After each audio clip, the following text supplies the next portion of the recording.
Change up the things you see. Open your mind to possibility. Find your power, passion, and purpose. You know it's time for you to walk in greatness. Let's murder mediocrity. Slay your goals, live out your dream. Right now, inspirational perspective. Open your mind to a better life. It's time to live the dream. Your purpose now. Inspirational perspective. Let's slay your goals, let your greatness flow. With inspirational perspective. Good morning, Chicago. You're listening to Inspirational Perspective. I'm your host, Lynell Harris, your very own life coach right here on WVON 1690 AM, the talk of Chicago.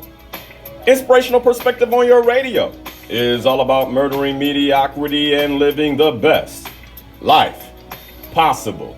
So as I ask you every Sunday morning, are you living the best life possible? And this is the place to be to explore that possibility. Well, good Sunday morning, everyone. March 14th.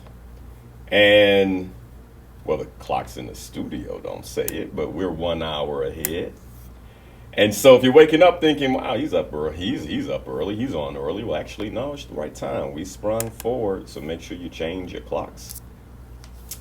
And excited to have you all this morning. Excited about today's topic. Incredibly excited about today's topic.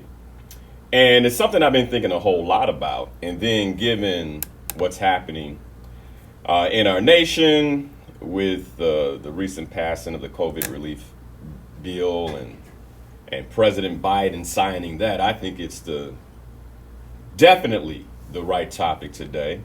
I would love to get you all's perspective, so give me a phone call if you have thoughts, questions, 773-591-1690. The topic, I want to talk about the link between productivity and money and how we think about money. And I'm going to have this conversation in a probably different from conversations I've had in the past, because what I did to prepare for today's topic is I went over my notes from years and years of coaching many different clients, many different clients who had different productivity concerns or opportunities or issues, whatever you want to call it.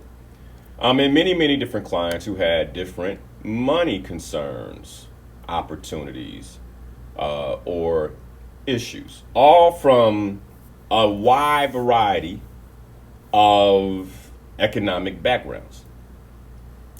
And I want to talk about what I've learned. This is a compilation of my learnings, my observations, and the practices I actually gave these clients over the past decade, okay? And what I really want to talk about is the link that productivity and money has to our psychology and why we conduct ourselves the way we conduct ourselves day in, day out, whether it's in our overall ability to get work done or the lack thereof, or and how we handle money. And so I want to have that conversation, but it's going to be a little different, because if you're listening today, then you want to take some notes, because what I want to do is point to places for you to think about based on practices I gave these clients. So in many ways, I mean, this is almost like a free coaching session on productivity and money. I have some research kind of peppered throughout my notes here. And so I'll be sharing some research as well. A lot of this you guys know, but I think it's a great reminder. And I think the reason this conversation is great for where we are right now is, as I said, you know, we all got into the news that this COVID relief bill has been passed. 1.9 trillion. That's 12 zeros, man. $1.9 trillion about to be dispersed into the American economy. And right away, as I learned more about what was in the bill, I was optimistic initially, like, oh, this is great for our community. Then I began to remember, because I've been actually working on this topic for a while, I was looking through my notes and I thought, oh man, this is no different than comments I've made about reparations, meaning that there can be an infusion of money into our community, but until our psychology shifts and changes, the benefits, the real, true potential and possibility may not be realized. And you all know me, I'm all about us living our best lives. And so I want to talk about this. And the reason I want to talk about it is $7,000 can change a lot of people's money. You might say, well, Linnell, where did you get that figure from? Well, if you are a family and your family, based on what I learned about this bill, correct me if I'm wrong, give me a phone call, but I believe this is, I've done some pretty extensive research. If you are a family and you all make under $150,000 a year and you have 2 children, right? So here's the deal. If you have more than 2 children, then you'd actually get more than $7,000. And you would also be open to tax credits for those children to the tune of a minimum of $3,000, I believe, if they're over the age of 6. If they're under the age of 6, $3,600. So that's a nice infusion. Now, why does that? Why am I talking about $7,000? Well, when we think about lifestyle change, right, and this is just for 1 year, but when you think about lifestyle change, basically, research says that up to about 90,000, up to 100,000, but for every $5,000 more that you make, that's a lifestyle change. And so in many ways, the government is introducing, for some of us, a lifestyle shift for 1 year. And this can be a beautiful thing, right? It could be the foundational element for some families in terms of what could be launched and what could be created, or it could be a setback, depending on how we take it. And I want to talk about that. I want to talk about the psychology of productivity. I want to talk about the psychology of money and give us places to look. The other way that you might see it, and this was a tweet I saw from Jeff Stein, who writes for the Washington Post. The poorest 20% of Americans are estimated to see a 20% boost in income from the Biden relief plan. And this is due to the stimulus payments, tax policies, etc. And then he went on to say the richest 1% will not receive anything, which is, they're fine. Okay. All right, so why does this matter? Well, just because you make more doesn't mean, or just because you receive more, doesn't mean that it immediately eliminates whatever you've been navigating. It might create a temporary sense of relief, but it does not mean that it immediately eliminates it, and here's why. Most of us, whatever it is that we're experiencing it because of our way of being. And it's that way of being that we will bring to almost any opportunity that begins to paint how that opportunity actually manifests itself for us. And so this is why I want to talk about it. And I love to get into a conversation and really dive in as best as we can. So again, give me a phone call, 773-591-1690. A lot of us don't like to listen or talk about money. And even in coaching, I would say money is that thing that when I began to talk to a client about a client would tell me past trauma. They will tell me all types of things about their relationship, intimate details of their relationship, intimate details about themselves. They'll talk about the workplace. They'll even discuss their spirituality. The last thing that most of them hit, and this is even with clients I've worked with for quite some time, is money. It's almost like, okay, I'm going to ease into this money thing. And it has something to do with the context of how we think about money. And I believe it's one of the reasons why so many of us struggle with money. It's one of the reasons I struggled with money years ago. And I had a breakthrough in this area of my life. And that in the breakthrough that I had, a lot of it came through coaching. And let me be clear about this, because before I was even introduced to coaching, I was making great money. I was a corporate executive.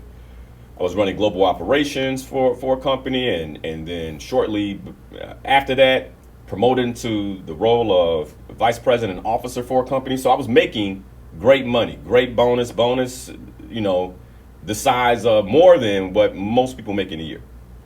But I had money issues. And this is what I'm pointing to. And I knew I had money issues. And in working with my coach, one of the first things we began to work on is actually, in many ways, plugging the holes of those money issues. And as a result, over the last decade, how I think about money, how I experience money has been drastically different. And I want this for you all. Now, if you feel triggered by this conversation already, you gotta keep listening. Like, don't get upset. You gotta keep listening, because there's a breakthrough here for you. And this is going to help you. I promise. I promise it will.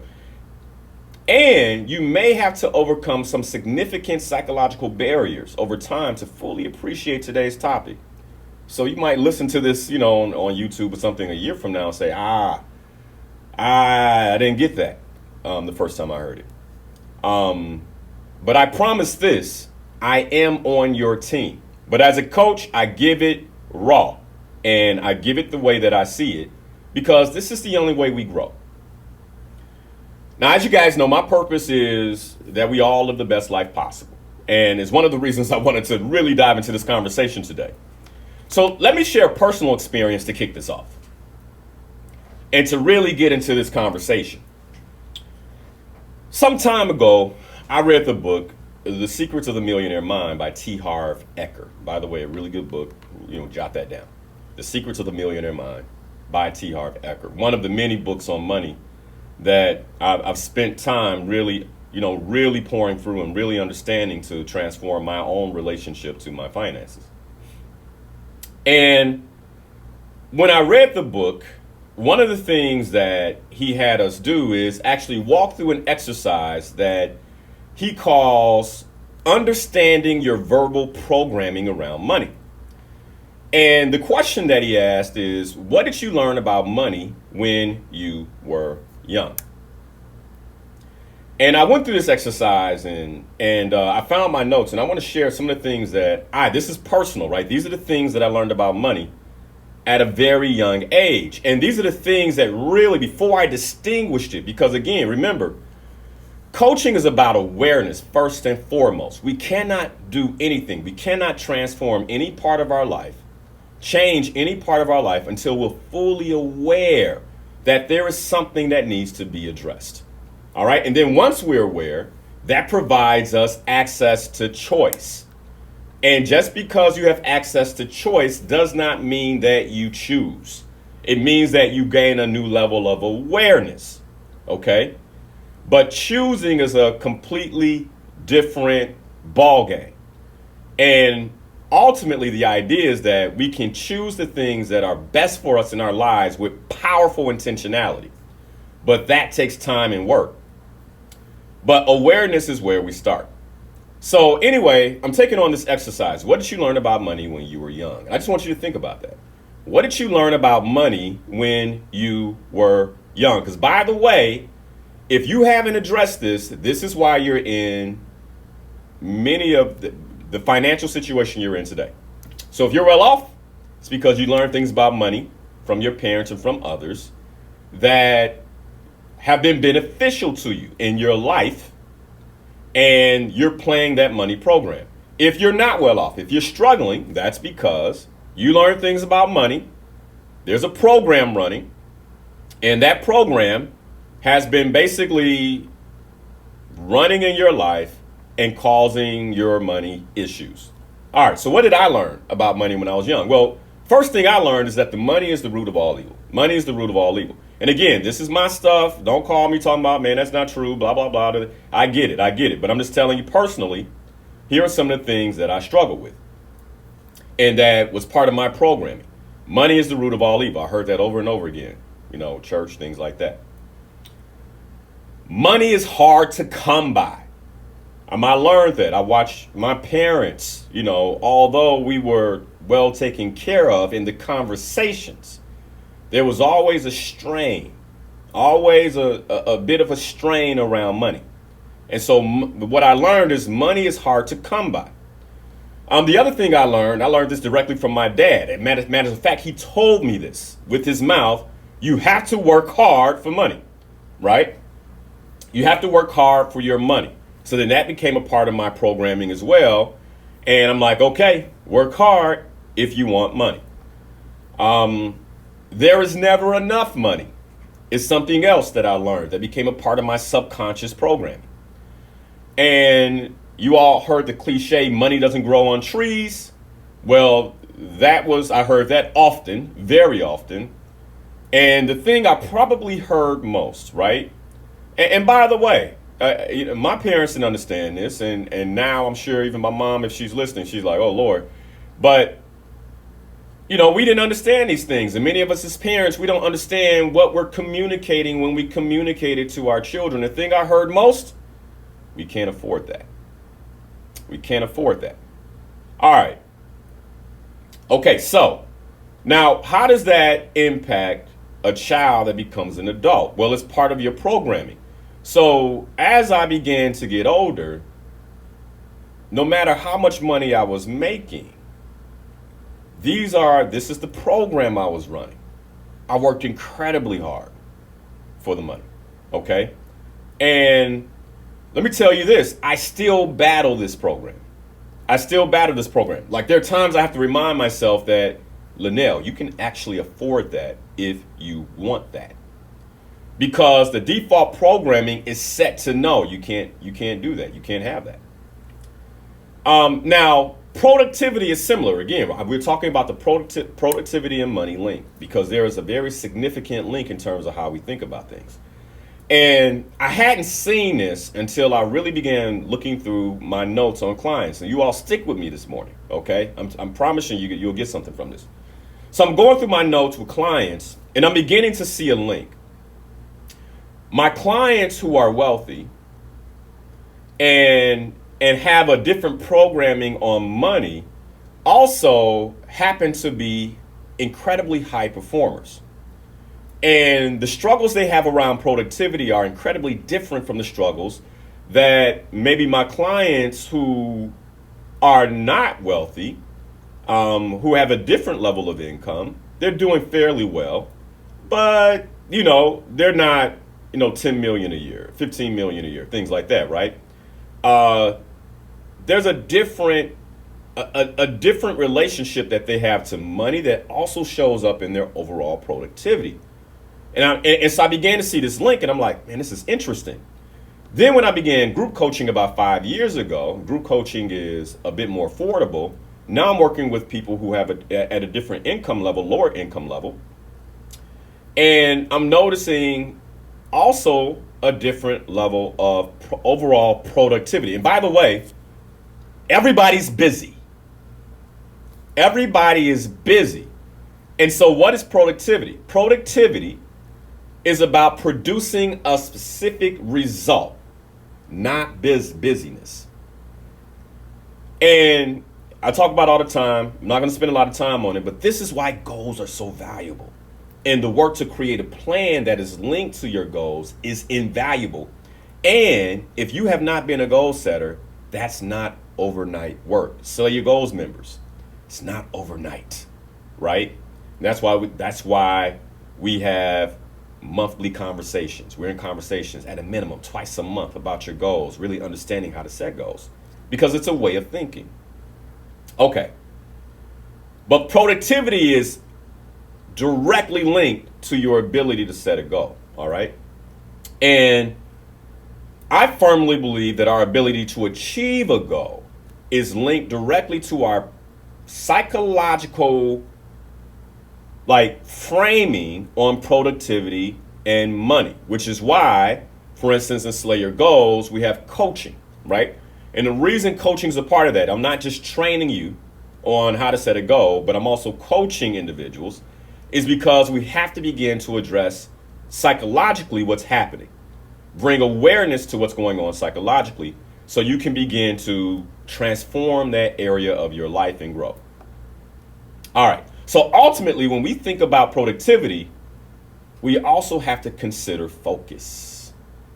And I want us to think about focus from this context for today's discussion. There are 4 levels of focus. Write this down. The 4 levels of focus are 1, self, right? And again, this is around productivity. All right. And remember, there's a link to money, but right now I'm just going to cover the productivity link. But let's just think about this, right? Self, when you think about yourself, when it comes to productivity and money, 4 levels of focus. Self, number 1. Number 2, relationship. How you do relationship impacts your overall level of focus. Team, how you do team impacts your overall level of focus. And organization, how you, 1, relate to organizations and organize relates, that impacts your level of focus. All right, so let's go into number 1 first, self. First, just ask yourself this. And by the way, ask other people. Don't just rely on you. All right? Ask other people because often we are either too hard or too easy on ourselves. But how self-aware, on a scale of 1 to 10, how self-aware are you? A scale of 1 to 10, 1 being not aware at all, and 10 being incredibly self-aware and conscious.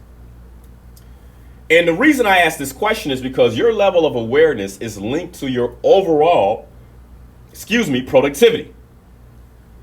For instance, do you meditate? Do you set time aside to reflect?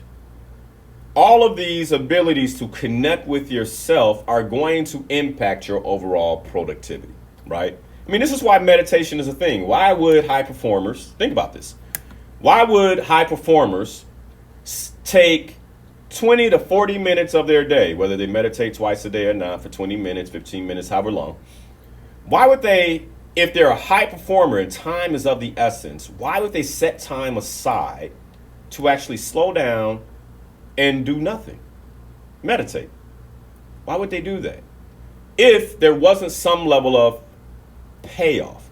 And by the way, those of us who are incredibly productive, we understand the leverage that doing nothing gives us. We understand that leverage. Those who are stuck in busyness don't. They're in that busy cycle. All right? So, do you set time aside to reflect, etc.?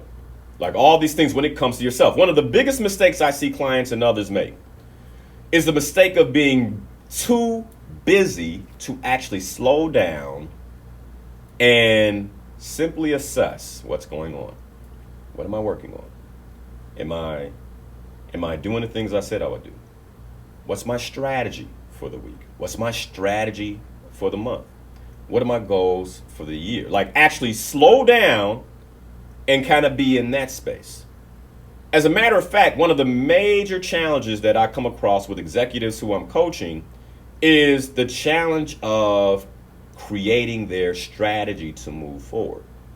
Like most of them are so caught up fighting fires in the business, so caught up with busy work that they do not have time set aside where they actually strategize. Why? Because I'm too busy. They're in this cycle that has them so busy they can't even understand or they can't really connect to the value of actually slowing down to create a strategy.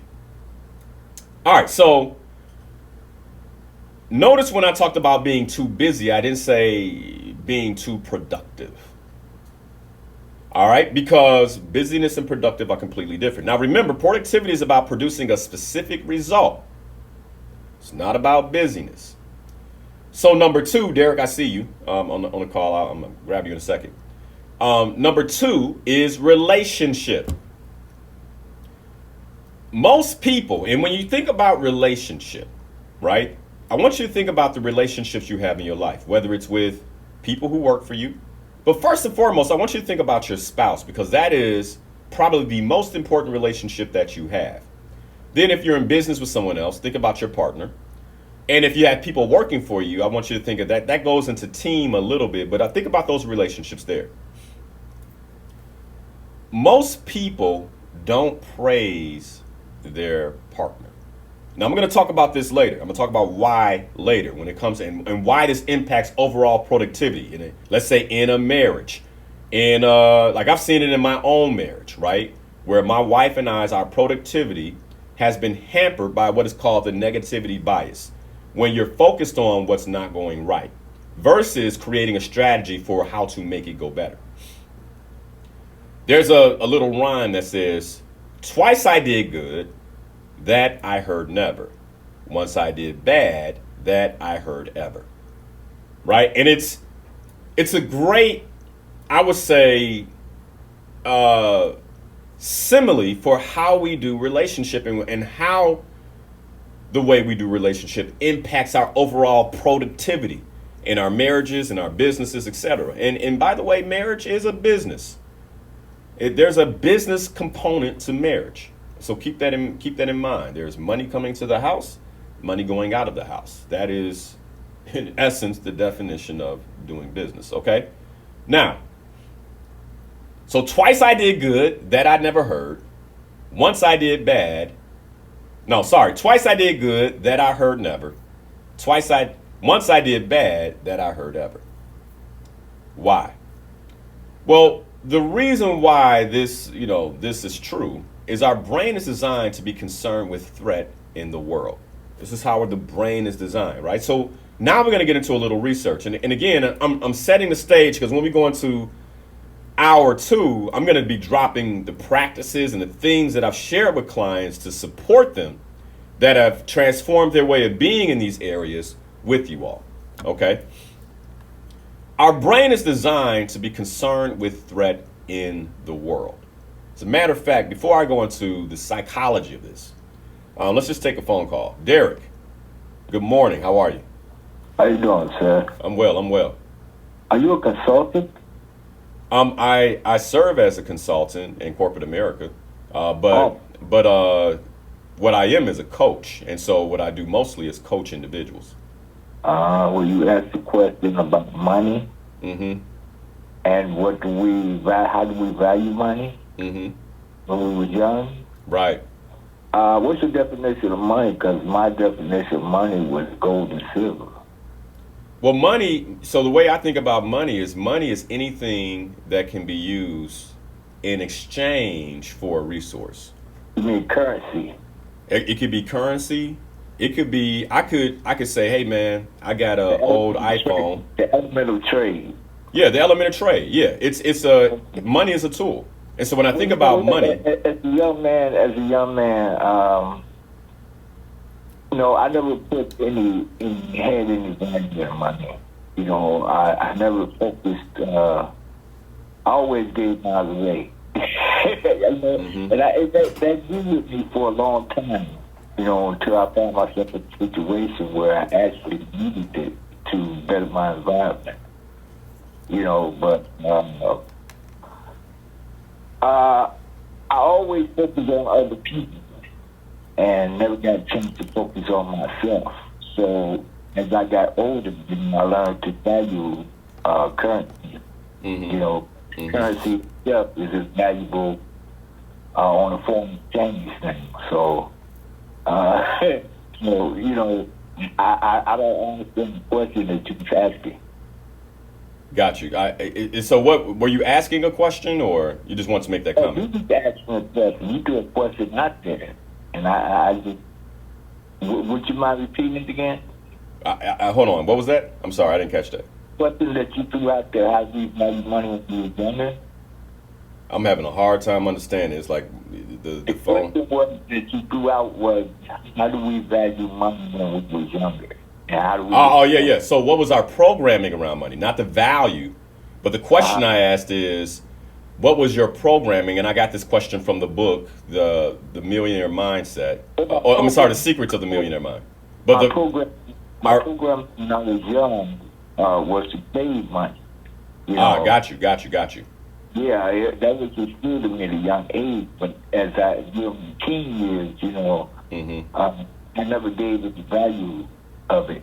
You know, I was just a consumer. You know, I was just a consumer. And that's what most people are today, consumers. Consumers, you know? yeah, unfortunately. Right.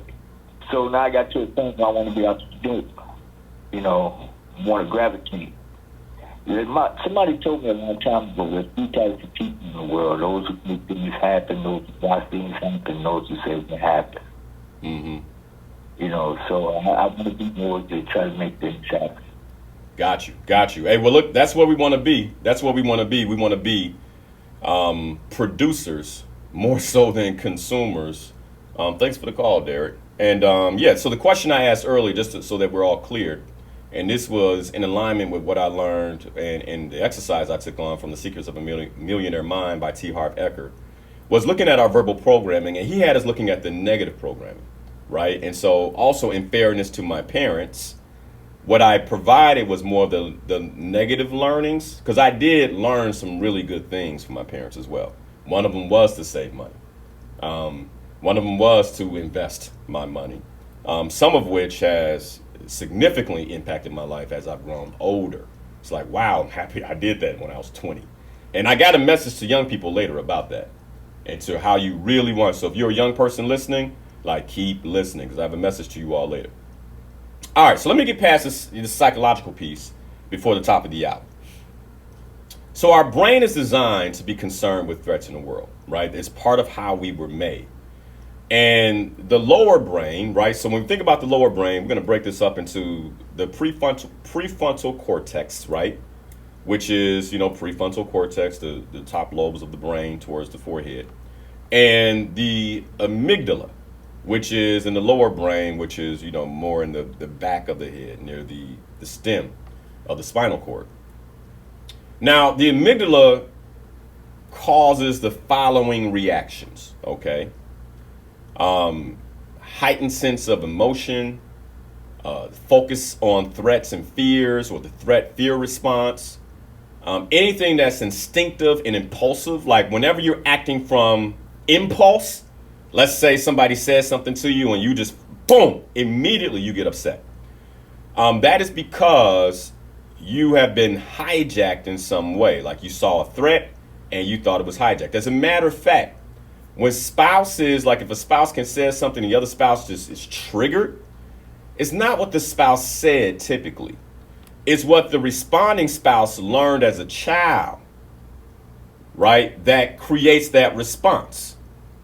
And that's why, therapy, counseling, all those things are incredibly important in relationships, right? Because if I say something to my wife and she says something back and then I respond crazily, it doesn't really have as much to do with her, what she said back to me, as it has to do with my stuff from the past.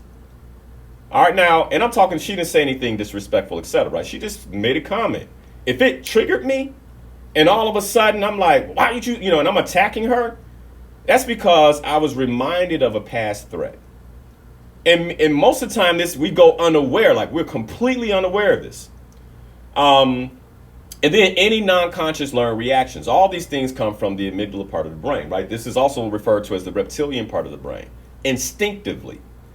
Now, what makes us different as human beings is we do have a higher brain called the prefrontal cortex, which is designed to provide rational, logical strategy. And this part of the brain, by the way, is not fully developed until we're about 20 plus years old. So for women, maybe 21 to 23, and for men, often 23 to 25. And this is why teenagers, and I look at my son, He'll do something highly irrational. Like, don't you know that's going to get you put in timeout, in trouble? Highly irrational, but his prefrontal cortex is not developed, which is why he acts like a child. This is what makes children children. But when we become adults, if we're still acting a particular way, it's because what's happening between these two parts of the brain is that there's been a braking system that basically either one releases the amygdala to do what it's going to do, right? Like impulsively, or a braking system that slows it down and says, oh, we want to block those impulses from the amygdala. And we want to block those impulses because that has us acting from an emotional place, and we want to be in a rational, logical, strategic place in our lives. Otherwise, we'll find ourselves going from 0 to 100 real fast. Okay. Think of the brain, the prefrontal cortex, as the Yoda part of you, right? Or the Luke Skywalker part of you, and the amygdala as the Darth Vader part of you. Okay? It's and which one is winning? All right? When the brain starts to shut down the prefrontal cortex and you're an adult, you are now moving into a childlike way of being where you lack rational control. And this is one of the reasons why when you see somebody just let's go off in a conversation, people are like, oh my, like they're shaking their head like this is horrible. But you're basically seeing the childlike ways of that person. All of this impacts how you do money. If you are impulsive in conversation, like what makes you think you're going to be strategic with money? You're one person. Now, often what we try to do is you try to link, I'm this man. Nah, that's not me. I'm like with my money though. No, you are one person. And you and I both know we ain't talking about how much money you have. We're talking about how well you deploy it. You and I both know that if this is you, that there are money opportunities. Like we know that, me and you. I know it because I've worked with enough people. And so I've seen the trend. All right, now, the brain treats your internal stressors the same way you manage external stress. So anything that is stressing you on the inside, it treats basically whatever stresses you on the outside, it treats the same way. So another way to think about this is chronic stress could be one of the causes for why many of us face depression. It's also linked to dementia, but an overuse, like an overuse of how the brain, like just how the brain is functioning, and or misuse of how the brain is functioning because the focus, the blood flow is not going to the prefrontal cortex. All right. Now the other thing that impacts this is MSGs and unhealthy food, but that's a whole nother show. Now, what stress does is begins to weaken the brain and weaken the connection to the prefrontal cortex. And it decreases focus. It decreases productivity. It decreases creativity. And it decreases control. So, what does this have to do with money? What is the productivity and money link here? Often, if I'm stressed out due to money, then that stress is also impacting my focus, it's impacting my productivity, it's impacting my creativity, and it's impacting my ability to strategize my way out of that money problem. This is why there's something else that's called spirals, psychological spirals. This is why when a person is doing bad, they typically begin to do worse. They fall into a downward spiral. And these spirals become difficult to break alone. Because we need someone else to say, hey, wait a second, pause, stop.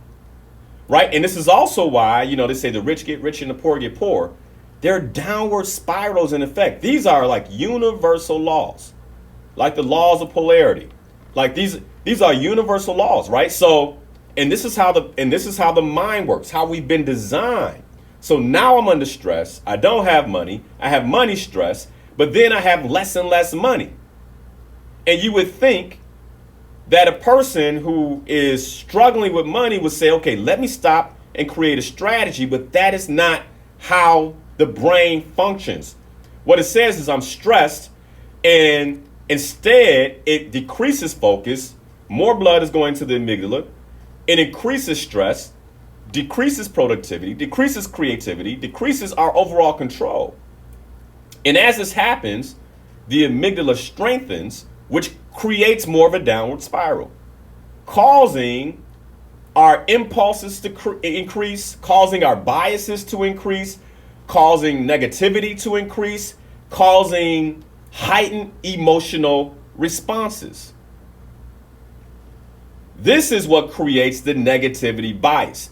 This is one of the reasons why often people who are struggling economically are also incredibly negative. Right now, somebody might have a negative thought about this, and consider that that is just part of your overall cognitive framing right now. And this is why I said keep listening. No matter how mad I make you, keep listening. Because the idea is that we in some way press pause and break that today. Why?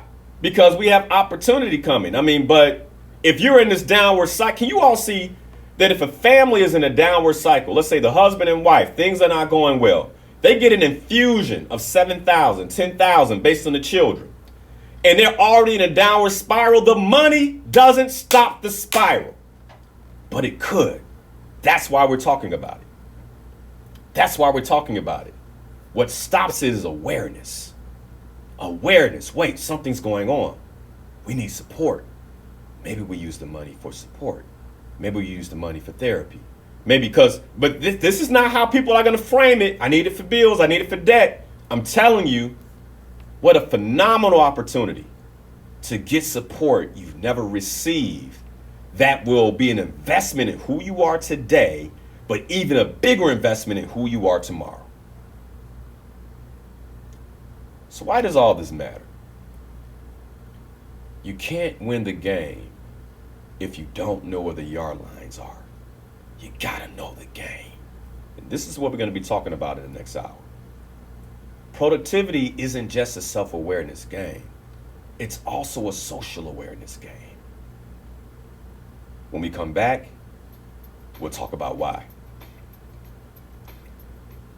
You're listening to Inspirational Perspective. Today's topic, the productivity and money link. You turn on the television, they'll tell you opportunity is coming. Question is, are you mentally, spiritually, and emotionally prepared? My name is Linnell Harris. I'm your host and life coach right here on WVON 1690 AM, the talk of Chicago. Wake up your friends. Tell them it's sprung forward. They need to turn on the show. We'll be right back.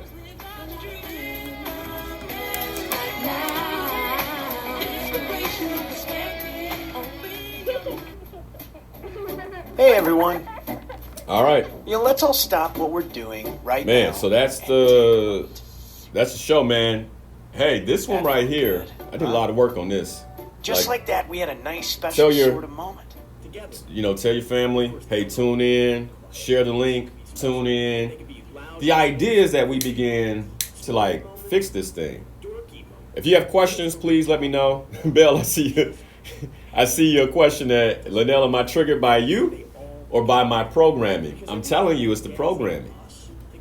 It's the programming. And when you start talking about this in particular, man, it's money is sensitive. I know I'm making a lot of people mad right now. But what I'm committed to is transforming people's lives, not to making people feel good. I'm about transformation. Good morning, everybody. Thank you all for being here again. Share the stream. Pat, Linnell, will you address how to create a financial strategy or give us direction on where to go? Not today. But in Slay Your Goals, we do have, I believe, we're talking breakdown March, April, So May we do financial strategy where I actually lay it out. If you're a Slay Your Goals member, I'll walk you through not only that, but how to even think about laying out your finances in a really clear way. But I won't talk financial strategy today. Today is really about awareness. Like, and the cool thing, Pat, is you're in a great place because you're saying, oh man, all right, based on this, I need a financial strategy. That's a great place to be. But the first financial strategy is having a money goal. That'll get you there. Having a money goal. All right. Any other questions, you guys? If so, please copy and paste. I scrolled up a little bit to see those, but I can't keep doing that. Any other questions? Yeah, you're right, Jennifer. Hence the reason for Generations on Welfare. It's we're passing this thing down. We're passing this thing down, right? Like I said, man, I love my parents dearly, but there are things I learned from them that when it came to me really trying to take myself to the next level, I'm like, oh, this is why. And there are things I learned from them that have tremendously helped, right? I mean, my mom, save your money, save your money, save your money. That is worth gold. I mean, it's weight in gold. In terms of the other things that she inadvertently taught, it cancels it out. Because I made decisions early on that now I'm like, whew, okay, I'm happy I made that decision. I'm looking at, does depression and finances have a direct connection? I can't say that it's a direct connection, Leslie. But what I will tell you is that money is incredibly significant to us as human beings. And depending on the person, it could be a direct connection. But more than anything, I think it has to do with our psychological makeup. And that's one of the reasons why we have to look at the link, psychological link here. When we talk about productivity and money, hand in hand. Like, not too many people who are heavily depressed are highly productive. You just don't see it. And so there's a link here. And that's why I wanted to really talk about this link. Because one of the things I get too is, I want to be more productive. Okay, well, that's a psychological thing. Why can't I focus? That's a psychological thing. And the more awareness you have around your own specific psychology, then you can begin to address those things. In coaching, I get practices that drive that level of awareness, right? It's, and it's one of the reasons why it's interesting, man. Like, folks who understand money, like, they will invest in development. And people who don't, it's kind of like, And as a coach, like, my heart drops, man. It's like, man, I don't know, different people have different financial situations, but it's different for different folks. Kimberly, yes, the Murder Mediocrity Summit will be in October. We're timing it now. My team and I are beginning to project plan it, and we're looking to have it both live and virtual. And so, yes, there will be a live seminar this year. God willing. Looking forward to it. All right, so we'll be coming back here in a second. Any other questions? And again, share the stream. Share the stream.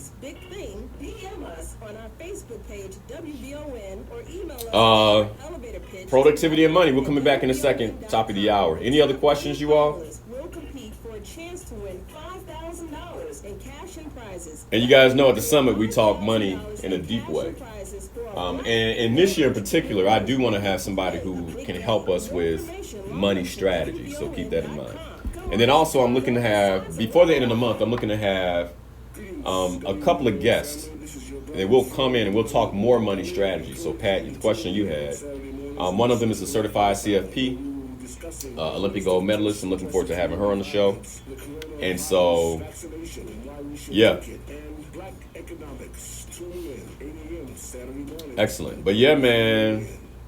Hey everybody, it's Samantha. Yeah, Cantice. And that's something, once I focused on development, my income increased substantially. Man, and Cantice, I can't share more of your story, but if you do, it might support somebody. But it's one of those things. It's like it's a leap. It's a leap of faith. But when you take the leap and your psychology changes, right?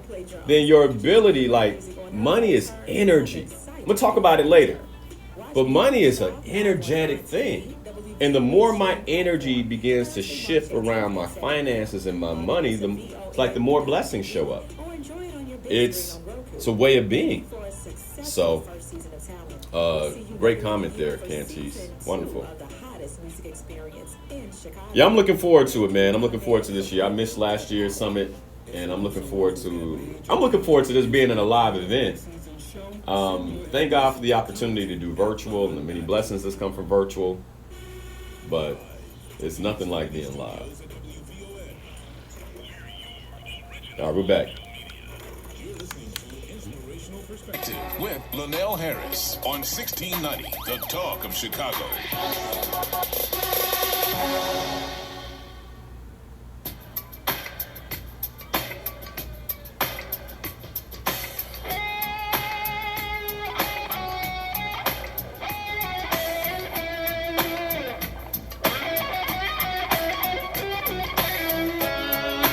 If you wanna be about it, come on, let's talk about it.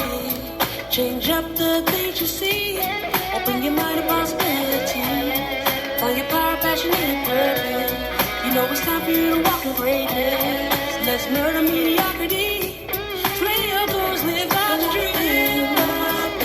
Right now, inspirational perspective. Open your mind to a better life. It's time to live. Let's find your purpose now. Inspirational perspective. Let's slay your goals, let your greatness flow. With inspirational perspective. All right, we're back. You're listening to Inspirational Perspective. I'm your host, Linnell Harris, right here on WVON 1690 AM, The Talk of Chicago. I'm your host and life coach. Really, consulting is what I do on the show. Very different from what I do in the middle of the week when I'm coaching clients, because what I'm doing then is I'm asking lots and lots and lots of questions, which produced a lot of the practices I'm going to share in this hour. The productivity and money link is the topic today. And it's funny, I planned this with my team, for March. We're like, all right, we're going to make it about productivity and money. I had no idea that the COVID-19 relief bill would be passed. And as Americans, many of us who are disadvantaged would be getting such an infusion of cash. And now that I know that, I'm like, okay, this topic is even more relevant because mentality has everything to do with how we use money. And you can get that infusion of cash. And let me tell you, man, 5, 7, 10,000 can significantly shift someone with the right mentality, significantly shift how you think about it. Let me give you an example. So, and this is just a live example. This is kind of how I think of money. It's really hard for me. Like right now, my wife and I were like, okay, I need to buy another car, should buy another car, blah, blah. But it's hard. Like I keep pausing. Because then what happens is I think about the down payment for the car. And how I could deploy that to make more money. Or I think about the payments for the car every month. And how I can deploy that to make more money. I'm going to talk about how, making purchases of things based on how you believe people feel about you. We're going to talk about that in a moment. But I'll give you an example. So I've been blessed to know about cryptocurrency for quite some time. And cryptocurrency has grown quite a bit. And when cryptocurrency hit 12,000, I had, an infusion of cash. And I said, well, I already have coins, but what should I do with this? Do we do something or do I reinvest the money? And I said, I'm going to buy another Bitcoin. It's going to buy one more Bitcoin. Bitcoin at the time was about $12,000. Yesterday it went over 60,000. So, and by the way, I think I made this investment end of 2019. It was at 12,000. And I'm like, I could have, we're blessed, and 12,000 doesn't significantly change anything in our household. And so we could have went and bought something, could have got my wife a Louis Vuitton purse. Or even my wife is like, let's invest it. So for us, it's like, okay, we reinvest, but it's a mentality. It's a mentality, right? Now that investment of $12,000 is worth $62,000 in 2 years. How is that possible? And here's the thing, like, again, my willingness to even get into cryptocurrency back then has a lot to do with the coaching, the awareness, the reprogramming that I've done. Anybody can do these things. I'll give you an example. There's a colleague of mine that has been really working on their money stuff, and I've been having the opportunity to coach them a bit. And like over the last year, the shift they've made in money has been, I mean, outstanding. Someone who struggled with money in 1 year now has multiple investments in cryptocurrency, investments in the stock market. This is somebody who was incredibly cynical about those things. And this is why I'm having the show, because it comes down to your psychology about this, and your productivity and your money is inherently linked. You know, how you're doing money is likely how you're doing productivity. It becomes a cycle. We get stuck. There's a question I want to address real quick before I get too far, and then we're going to pick up where we left off. I thought it was interesting. It's from Karen on Facebook. By the way, we're streaming live on the Facebook. If you go to Coach Linnell Harris, you can catch the live stream. She said, once I heard that black people had a hard time creating and maintaining intergenerational wealth because the one who makes it has to take care of so many family members who have not made it or are money insecure. Linnell, what do you think about that? Let me say this. Notice the obligation. The one who makes it has to take care of so many family members who have not made it. Here's the first thing. The reason why getting supported, even if you make money, getting supported is so important is because many of us have beliefs that are creating some level of disparity in our finances. You don't, as an individual, you don't have to do anything. You don't have to do anything. That's number one, as an individual. And many of us, we feel obligated. But here's the other thing. Many of us also train our families how to be with us. We play a hero role because we feel guilty, and there's kind of what is called a survivor's remorse. The problem is we're not really a hero. We're not bulletproof financially. And so here we are playing the hero role. We're not bulletproof financially. And when we're the one person in the family that can sustain some kind of financial pillar, we're constantly pulling from the bricks of that pillar, giving it to the family to the point where we become financially unstable. And I believe that's a mistake. What's important is that one, if my family needs assistance, I'm there, right? But to an extent, you will not take advantage of me. And man, these are loans. And I don't give money I can. But anyway, this goes way deeper. But I wanted to address it because how we think about money has impacted our ability to create generational wealth. And here's the other thing. Some of us who so-called have money, the reason why we find ourselves helping so much is because we have too much money on hand.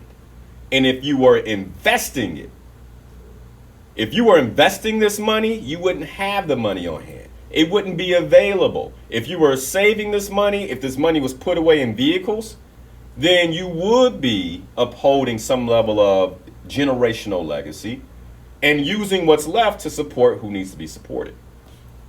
So that's my take on that. And then, hey, my father needs something, I'm gonna step. My mother needs something, I'm gonna step in. To the extent it doesn't dilapidate in any way my family's current financial standings? Okay. All right, let's keep moving. I just wanted to I thought that was a great question. And by the way, I'm sure that triggered somebody too. All right, so let's get back into this. So, 4 levels of focus. 1, self. We talked about that. 2, relationship. If you missed it, go back, check it out. You'll be able to check it out on Facebook. It'll be on YouTube later this week. 3, team. 4, organization. Again, we're talking about productivity. We're about to get into money. Teams and organization equal people and persuasion. Our inability to connect and get work done can have a tremendous impact on our ability to be successful. So if my psychology has me emotional to the point where it impacts my social ability, that means that my psychology is also disrupting my productivity, because the only way to truly be productive is the ability to leverage the productivity of other people. And if I can't do that because I'm socially inept, that puts a ceiling on my productivity, period. Man, there are entrepreneurs that I work with who have incredible, like crazy turnover. I work with the restaurant owner. Crazy turnover. But we get underneath it. It's because of how the restaurant owner is talking to the employees. So their productivity and ability to scale their restaurants had a whole lot to do with their emotional capacity and social relationships. Man, productivity, so then they can't make more money. All this stuff is connected. So, I'm going to skip. I was going to give some solutions. And by the way, I could give the solutions. It's not going to help if you don't get supported, therapeutic support, coaching support, etc. So I'm just going to skip right over it. I'm sorry. I'm trying to get through this. All right, so here are the 3 fundamentals of productivity to end this piece on productivity and get into money. Number 1, planning. If you aren't planning, if you aren't setting goals, if you don't have a strategy for how you're going to move forward, then your levels of productivity are not where they could be, period. The first part is planning. The second part is blocking specific time for things that move the needle. Richard Koch has a book called the 80-20 principle. One of the things he talks about in the book is the ability to identify the things that take 20% of your effort and create 80% of your outcome. And then those are the things I want to be focused on. Those are the things I want to block out time to do. I can't let doing email get in the way of that. I can't let being on the phone talking to somebody get in the way of that, because 80% of my outcome is based on this effort. Understanding that is a fundamental of productivity. Number 3, reviewing the day, reviewing the week, and planning the day and planning the week. All right, I'm skipping some stuff. I think I'm gonna skip that too. All right. Matter of fact, let's just go to money, okay? But here's the thing. Let me say this. 1, what weeds do you need to pull out of your productivity garden? Write that down. What weeds do you need to pull out of your productivity garden? Why are you falling short? And get curious about how skipping exercise and eating unhealthy impacts your productivity overall. Let me tell you, if you're unhealthy and you eat poorly and you don't exercise, it's impacting your productivity. One of the beautiful things about productivity is it makes you go to sleep, which means, we're going to talk about this later, actually I might have skipped it, which means that sleep actually supports the prefrontal cortex development and restoration. Many of us are emotional and acting emotional, responding emotional because we are fatigued.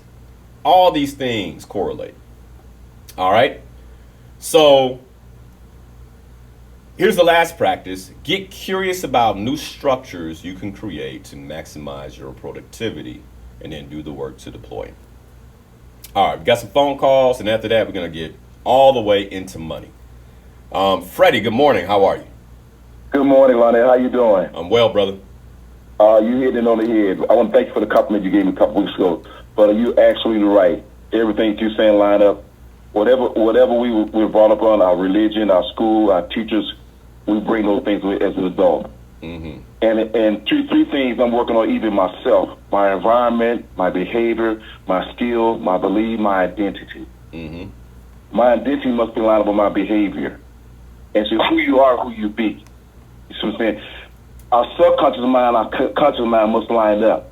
If we sowing bad seed, that's what we're going to get on the outside. That's true. So we're working from the outside in, should we work from the inside out? Yeah, man. You know what I'm saying? You know, so that's pretty deep what you're saying. I like what you're saying. You hot. You're very hot. You hot. You on it. So I appreciate that. Awesome. Thanks for that, brother. Thanks for that. All right, let's go to Mike, line 2. Good morning. Yes, good morning, Lionel. How you doing? I'm doing well, man, and I think you're doing well with just your topic, just all the stuff that you cover, man. You're hitting the nail on the head. I just want to make a few comments here about my own and what some other people that have accomplished some things have said. Okay. Personally, having a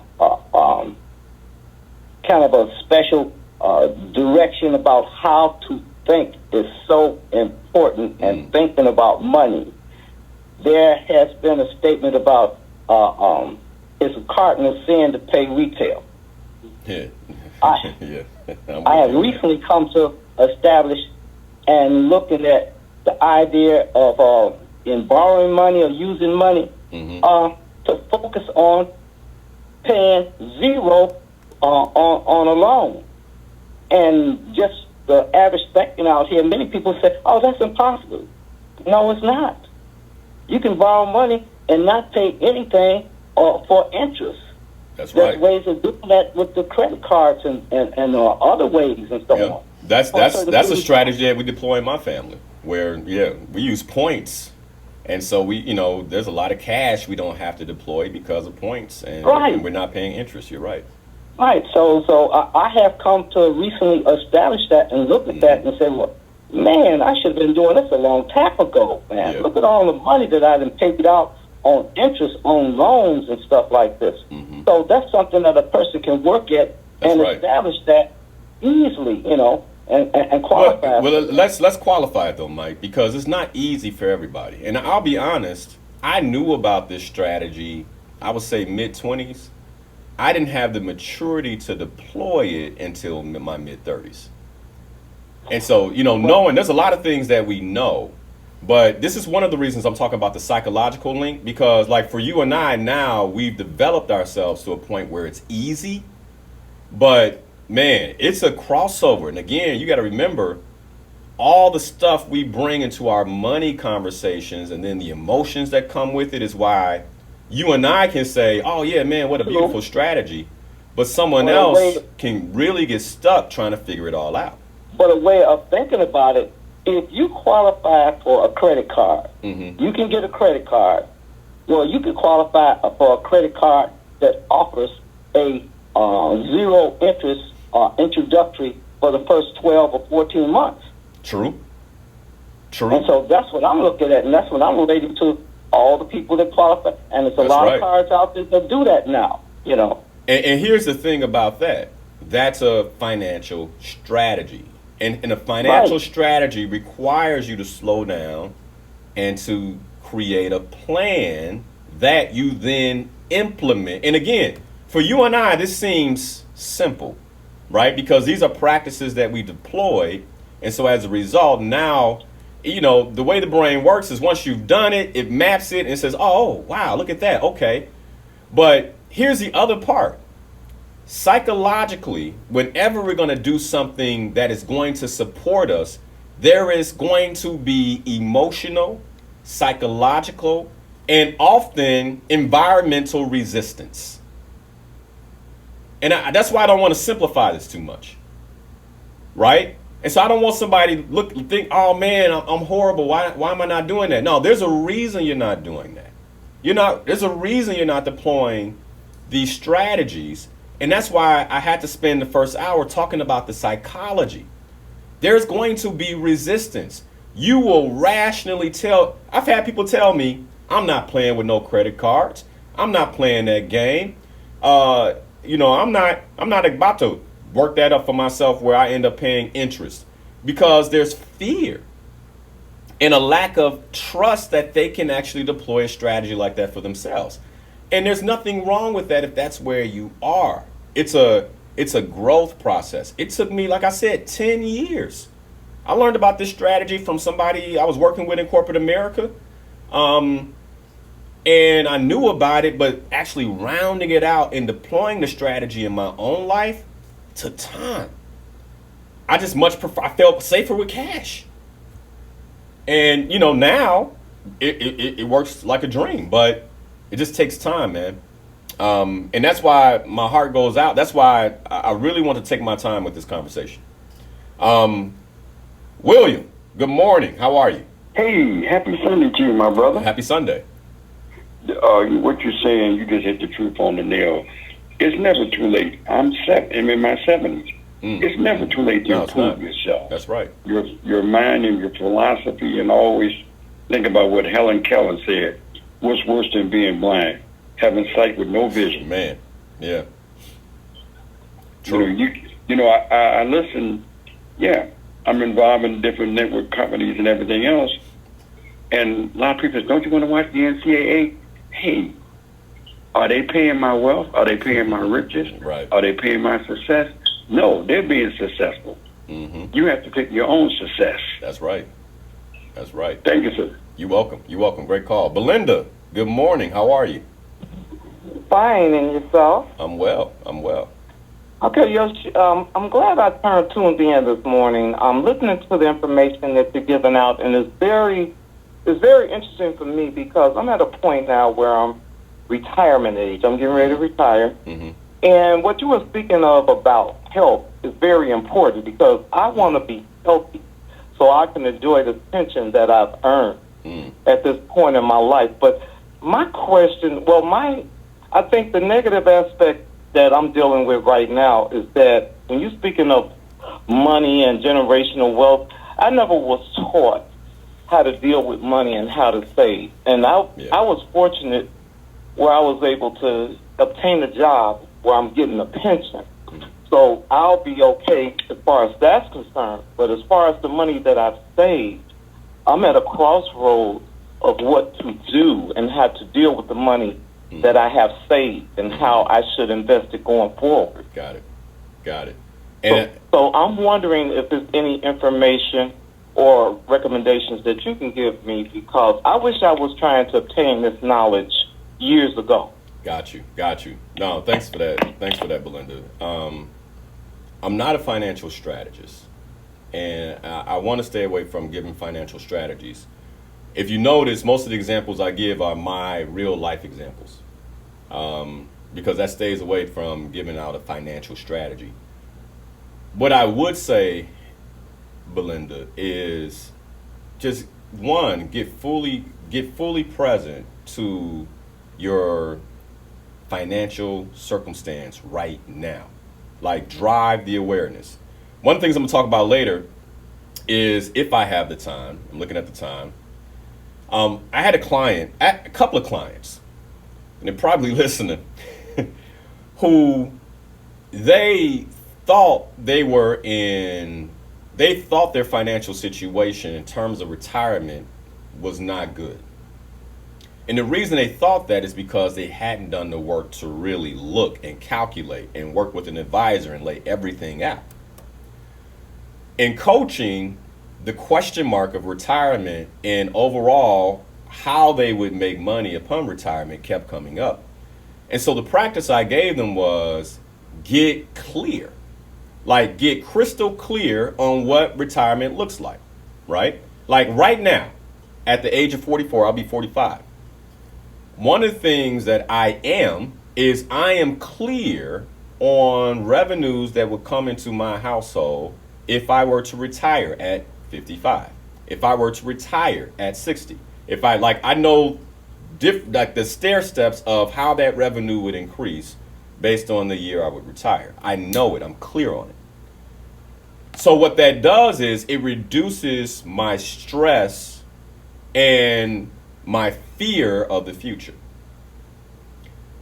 If you don't know that, you are actually living under a stress that you have to alleviate because it's impacting your productivity. We talked about how stress impacts productivity in the first hour. Get clear. It doesn't matter what you find. What matters is you're fully aware of what is so in your life. So that way you can deal with it. That would be my advice. Like, get completely clear, get crystal clear. And then once you're clear, there's enough information out here, right, online, where you can put in your specific circumstance and say, now what? And then there'll be different strategies to deploy based on what now. Okay. So let's talk about money. Got 30 minutes. It's not enough time. And so I got to think about what we're going to do here. But let's just talk about money, man. Let's go how far we can go. Now, first, why don't we want to hear insights on money? Money triggers us. I'm just going to take my time. Money triggers us. And one of the reasons is because we map money, the lack thereof, or how much we have on our self-worth. And that's one of the biggest mistakes we can make. I want you to write this down. My money has nothing to do with my worth. If you got money, it has nothing to do with your worth. If you don't have money, it has nothing to do with your worth. You are worthy because you breathe. You are a child of God. You are a gift. You have a purpose, and that purpose is invaluable. Detach that. First practice. Begin detaching your self-worth from money. There's so much freedom. A moment ago, I talked about, the decisions, my wife and I make on a personal level. But one of the reasons, luxury brands and things like that don't really get us is because we know we're worthy. And there's some things I do like. I like a nice pair of J's. Let's be clear, right? But at the same time, I've created a strategy where I don't pay money. I don't pay money for my J's, right? And when I say J's, my shoes, my Jordans, the things. So you see them, you're like, oh, he paid a lot. I got a strategy that completely eliminates my shoe expense. But I like it. But then there's other things where I'm like, that's unreasonable. And it's not because it's detached from my worth, I can make different money decisions. So that's first. Now, financially, I transformed my relationship with money when I first hired a coach.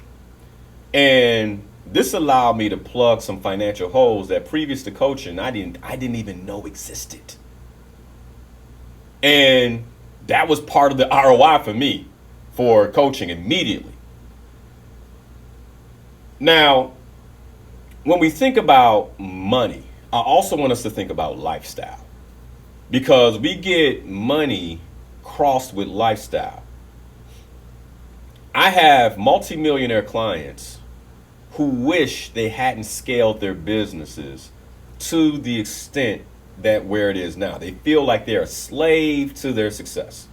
They're like, man, if I could do it differently, I wouldn't have scaled my business. I would have scaled my business where I could have built my lifestyle. But what most of us do is, those of us who can set goals, we set goals in business based on money only, not on lifestyle too. And this is one of the reasons when I coach people, I'm like, look, you have to have a health and well-being goal. I won't coach you otherwise, because I don't want to coach somebody in their business to go from 5 to 10 million and throw their lifestyle out of whack. Because what good is an additional $5 million if you can't enjoy it? All right. So lifestyle is a tremendous part of when we get into this productivity money conversation. Lifestyle has to be a very important part of it. it brings to mind a story called The Fisherman. You guys may have heard this before. I'm gonna do the story really, really fast. The story is much better and more complete, and so check it out on YouTube or whatever. But the essence of the story is this. A businessman from America goes down to Central America. He's on the coast, beautiful beach. And anyway, he's on this beautiful beach, and he's on vacation, and he sees this fisherman up early in the morning. And the fisherman gets in his boat, goes out, catch some fish for the day. In the morning, sells the fish, takes the proceeds home, and it's enough to feed his family. And he spends the rest of the day with his family, and he repeats the same cycle day in and day out. And so for that week that the businessman is there, he's noticing like, man, you know the fishing spots. And if we were to scale your fishing business, you could make millions of dollars. And the fisherman says to him, why would I want to do that? So, oh man, well, I mean, the reason why I'm a businessman is because the idea is eventually I'll make enough money where I can build a house on this beach and I can retire here. The fisherman looks at him and says, I already live here. The point is lifestyle. And most of us, we get caught up in these money conversations, right? I mean, one of the people I know who we've talked about this ad nauseum when it comes to money is me and Attorney Finn. When it's lifestyle, what lifestyle do I want? Like my wife and I, we're going for a lifestyle. It's not just about money, because money can be a slave master as well. And so I think we got to get our thinking, because we live in a society where it's like more. And where are you driving yourself? So right now, if I have listeners who are in a good place financially, where are you going? Is it just about money, or is it about creating a lifestyle? The opportunity, let me tell you, like, you know, right now, the way my wife and I have it set up is I get to spend the mornings with my son. And I don't start coaching or working till about 10 or 11 a.m. on some days. Lifestyle. I only coach 3 days a week, Tuesday, Wednesday, Thursday.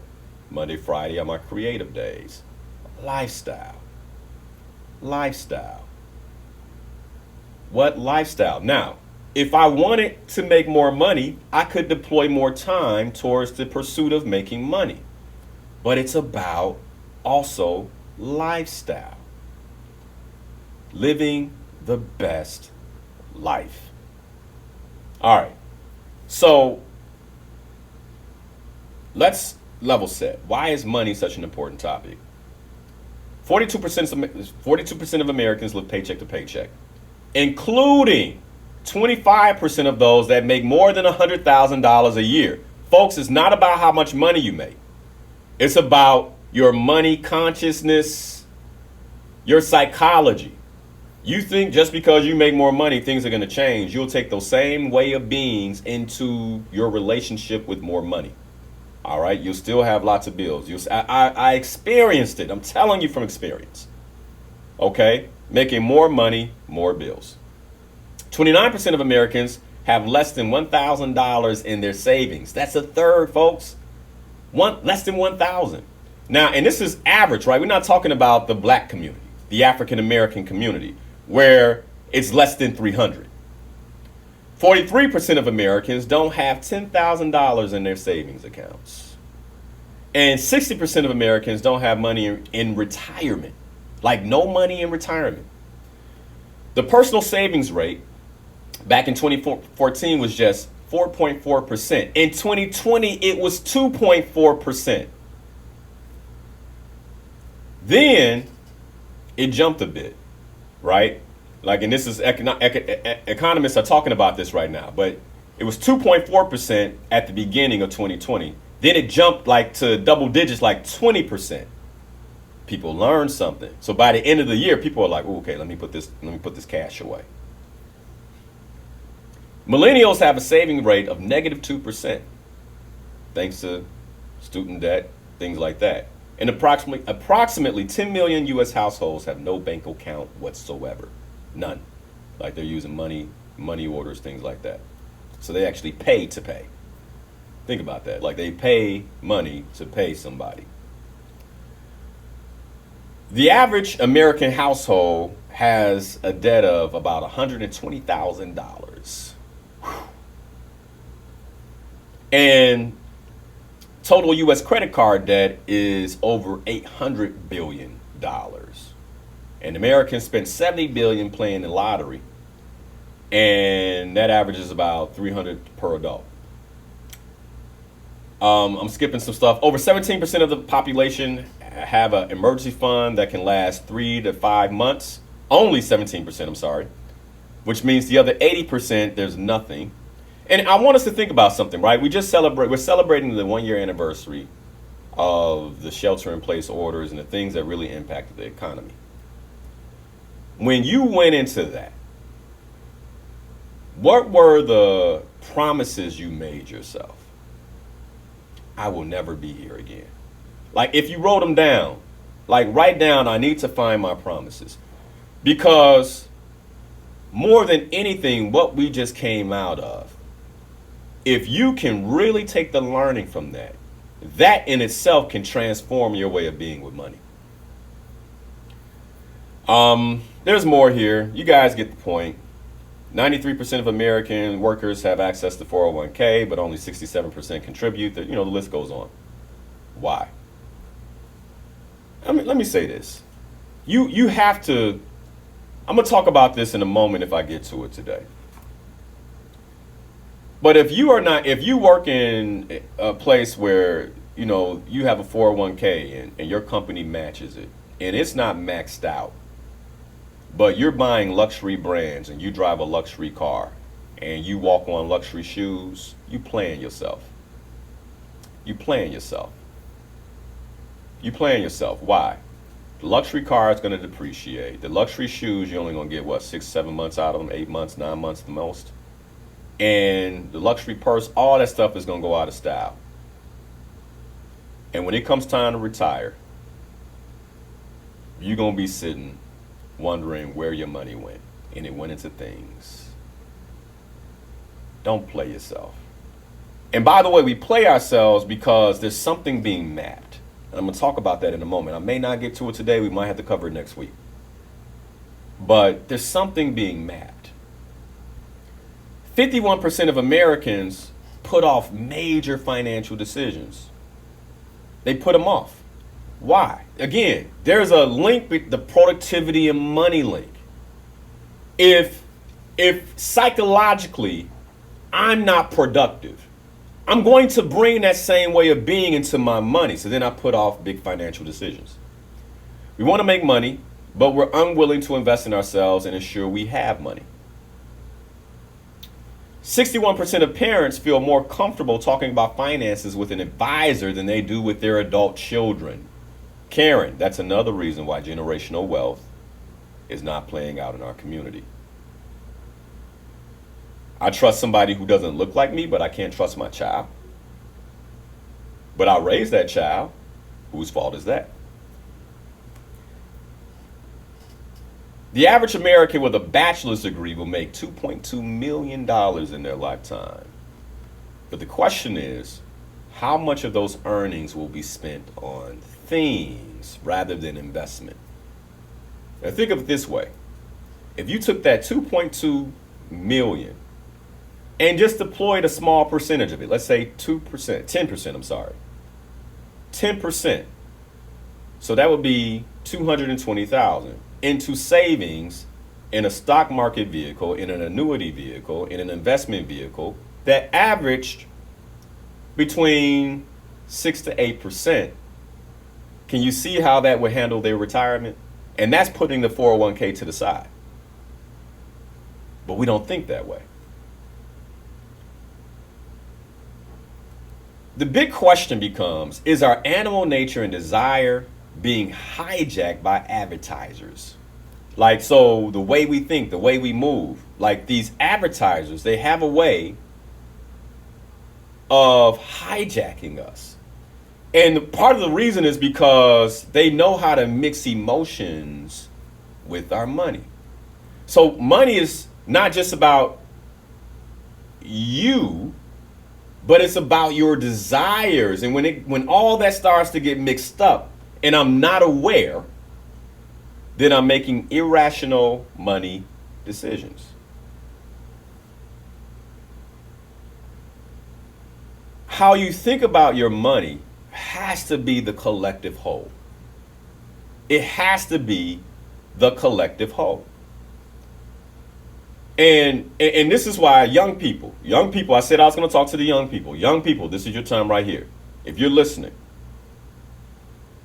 often young people, we like to think about how to spend money instead of how to save money, because everything is focused on our external way of being, what other people think about us. If you want to set yourself up for success as a young person, if you can manage that way of thinking, if you can train yourself to think of your future first when it comes to money, oh, let me tell you, you won't have to worry about what your friends think about you 30, 40 years later. If anything, they'll be envious of your comfort and your lifestyle.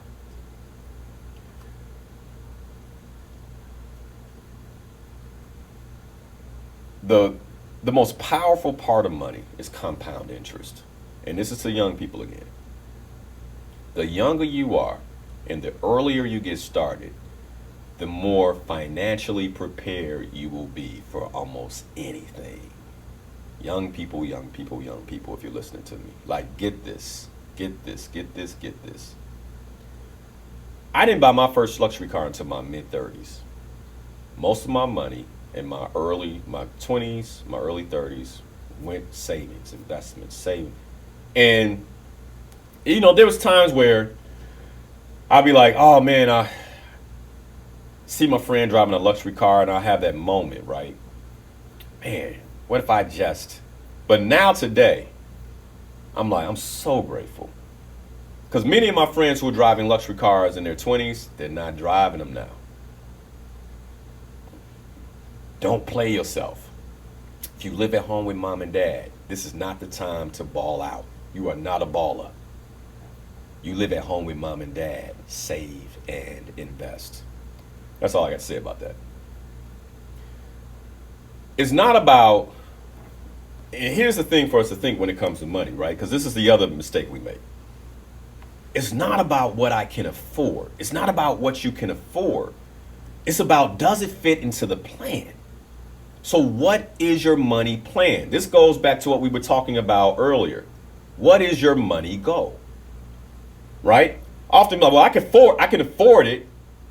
What you can afford, you're falling into the trap of what mainstream media and marketers are trying to sell you. This is not about what you can afford. This is about your life plan. Money is a vehicle to create your life plan. So if it's a vehicle to create your life plan, then instead of thinking about what I can afford, it becomes, how do I avoid debt? Like, how do I grow my money? And again, I've said this before, but I think of debt as using today's money to spend it on something I wanted in my past. Because I'm spending behind me. Like if I go into debt, like if I went to the mall yesterday and I spent $2,000 on a credit card that I can't pay right now, I'm using today's money to spend it on something I wanted in my past because yesterday is gone. So I wanted it yesterday, but now today's money's gone because I got to pay that bill. Do I still want it? How many of you right now, like just think about what you have in your closet that still has tags on it? Shoes you've never worn. Things you've purchased that, by the way, you could quote unquote afford that are not being fully and properly deployed. Part of the reason, like, it's not all your fault. Part of the reason for this is because we live in a consumption society. We've been programmed to consume. And so think about this. Now let's swing it back the other way. Let's swing it back to productivity. If we live in a consumption society, right? So I'm consuming with my money versus producing with my money and producing more money. I'm consuming with my money. Then it's likely my productivity is being undermined by what I consume, i.e. television, YouTube, etc., etc., etc. Because we live in a consumption society. So what's happening is you are literally being put on autopilot with your money because I'm consuming with my money, and then I'm watching things that actually, in many ways, justify my consumption, and I'm consuming more of that, which completely shuts down my productivity to make more money. Most of the folks I know who are well off, who are wealthy, don't consume much. Got a client, lives outside the state, another state, owns a ranch, drives a pickup truck, multi-millionaire. Whenever I see him, same slacks, same white shirt, right? Consumes like, hey, we're not talking about the latest shows, consumes very little with his money, consumes very little with his mind, because he's a producer. As a matter of fact, his ranch, he's producing all types of things. I don't want to get into it because former client, but he's producing things. He's a producer. How do you think about yourself when it comes to money? Are you a consumer or are you a producer? Or another way to think about it is, do you have more debt than you invest? Or do you invest more than you go in debt? Like another way of thinking about it. And of course, I'm not talking about debt for investment, because that's a money-making strategy.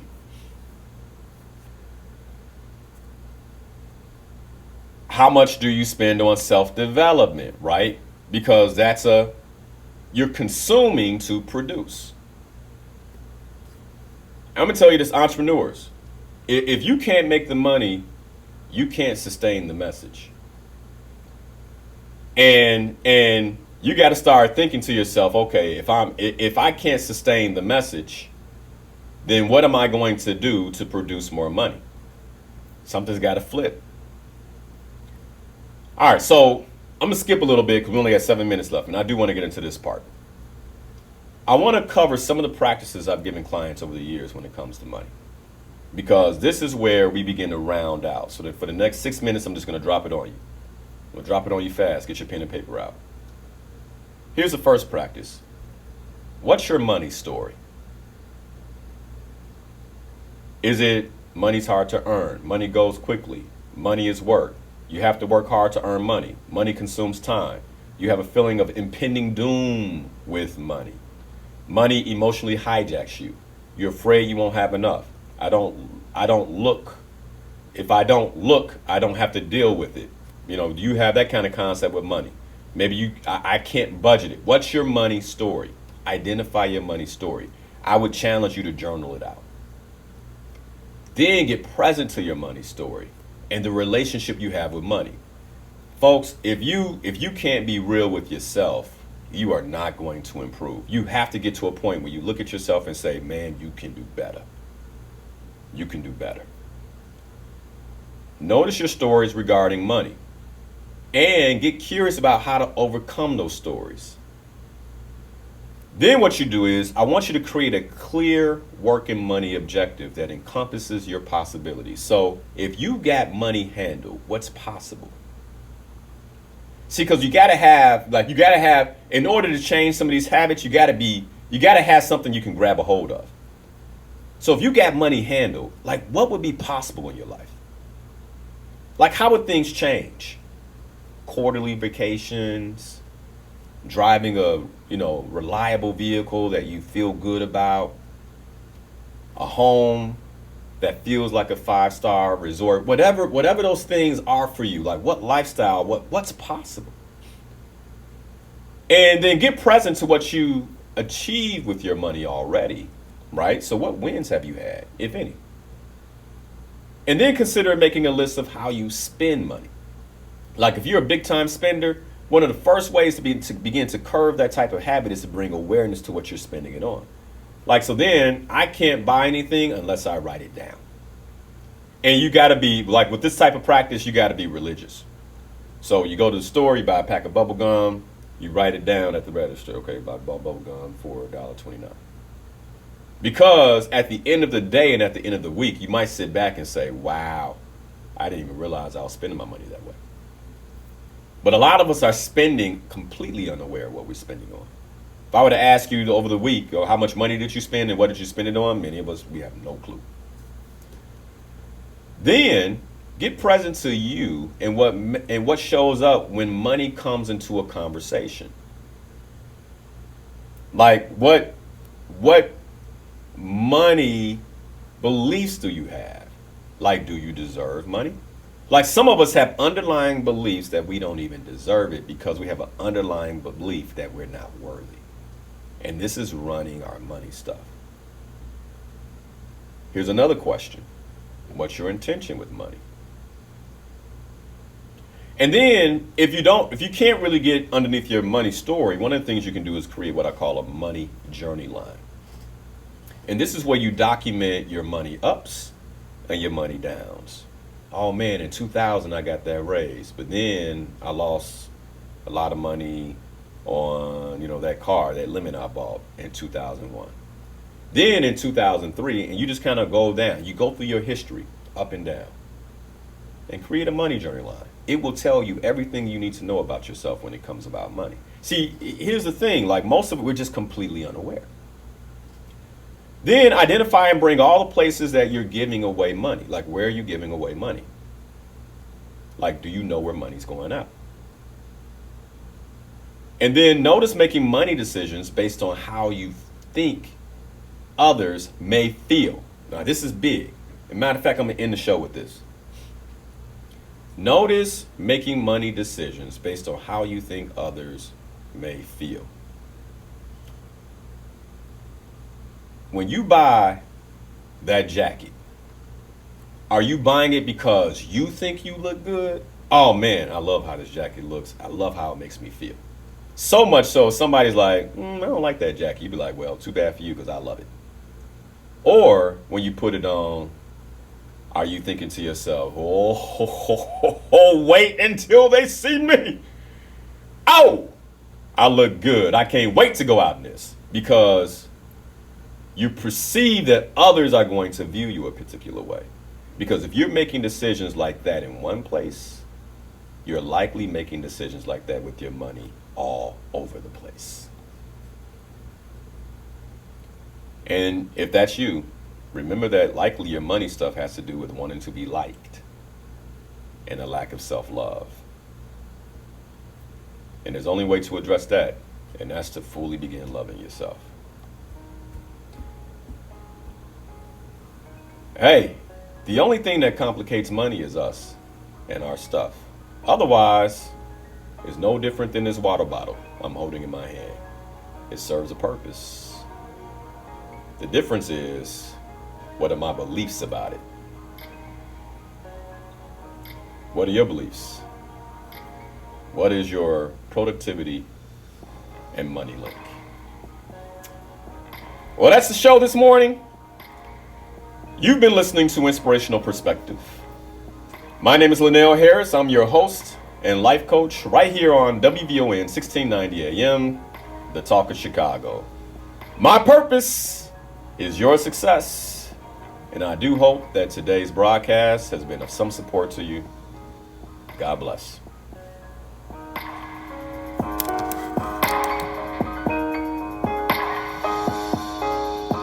All right, Slay Your Goals members, we're up in 30 minutes. Looking forward to you guys. Great topic today. And if you enjoyed this, please share the stream. I didn't get to it all, but I think I got to enough. So, have a phenomenal Sunday, everybody. And looks like spring is coming. Good stuff. All right, guys. Love you. Have a great day.